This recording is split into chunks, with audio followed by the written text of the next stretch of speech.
Hey everybody, welcome to another devotion time. So today I wanted to read to you from Abba Calling. It's day 181, and it says, "My dear child, I think you're wonderful. You have amazing spiritual sensitivity.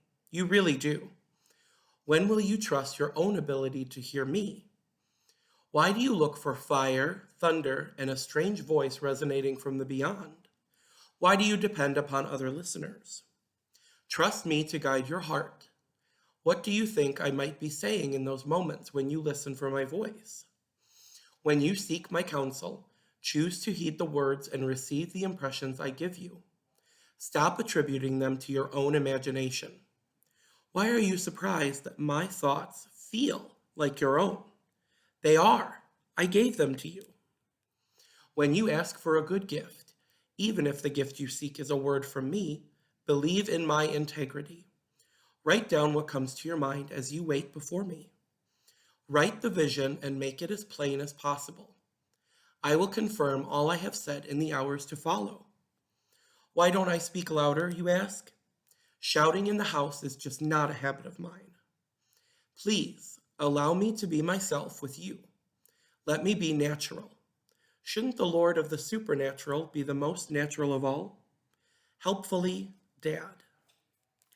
And so the scripture that goes along with this is Habakkuk 2 through 4.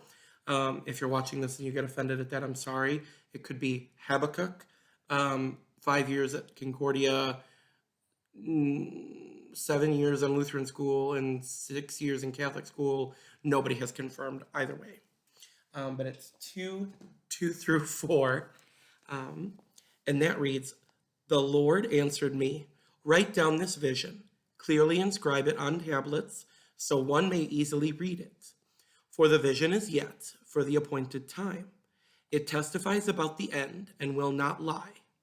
Though it delays, wait for it, since it will certainly come and not be late." And then when we were reading that Devo, of course, I was honestly shook that it was Habakkuk and not First Kings. But now I understand why it was Habakkuk and not, I've switched those names, I apologize, and not First Kings. But I wanted to read to you a little bit of First Kings, and that's chapter 19, verses 11 through 13.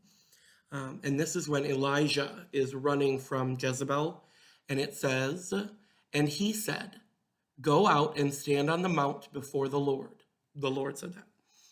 "And behold, the Lord passed by, and a great and strong wind tore the mountains and broke in pieces the rocks before the Lord. But the Lord was not in the wind. And after the wind, an earthquake. But the Lord was not in the earthquake. And after the earthquake, a fire. But the Lord was not in the fire. And after the fire, the sound of a low whisper. And when Elijah heard it, he wrapped his face in his cloak and went out and stood at the entrance of the cave. And behold, there came a voice to him and said, 'What are you doing here, Elijah?'"